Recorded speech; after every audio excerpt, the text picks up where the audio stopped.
Postseason baseball goes, it's going to be a little bit cooler, so lots of sports sweatshirts going to be the thing. But you have still a few more hours if you want to enjoy, well, a little bit of baseball weather. We're still looking at some mild conditions, but even this weekend, you're probably going to be taking in some of those ball games. Maybe you're going to head to the park and have, you know, the light jacket on to go and play your own t-ball. But maybe you're going to do some other things around town. We had movie night at Fifth Third Field, so of course our evenings, those are going to be a bit chilly with temperatures that'll be falling out of those 50s into the 40s.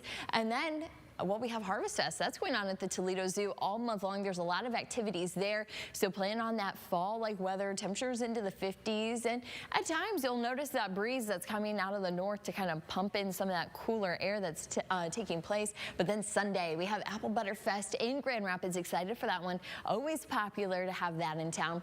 And temperatures will be in the 50s for that.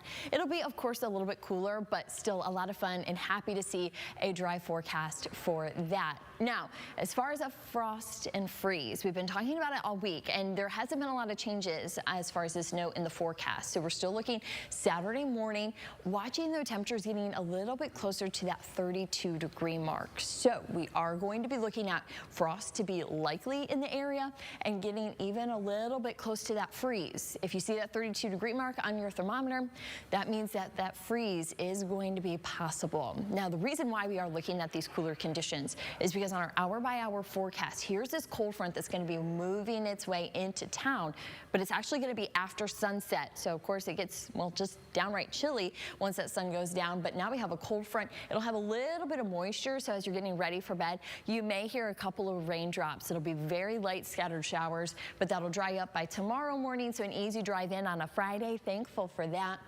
And then, though, that opens up the door for some lake effect.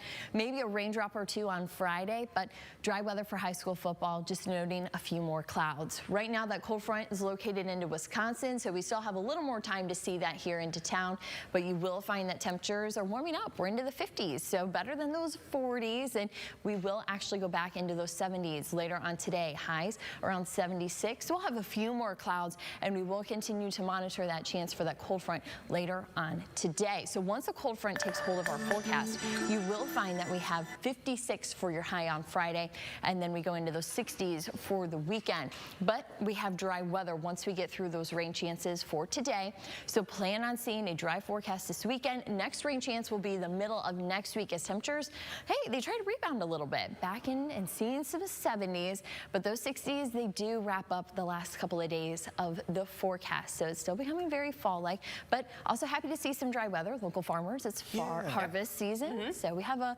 little bit of everything coming our way. You know what I like, Diane? It's real fall weather without rain, so you can get outside and do some of those fall activities. That's really nice.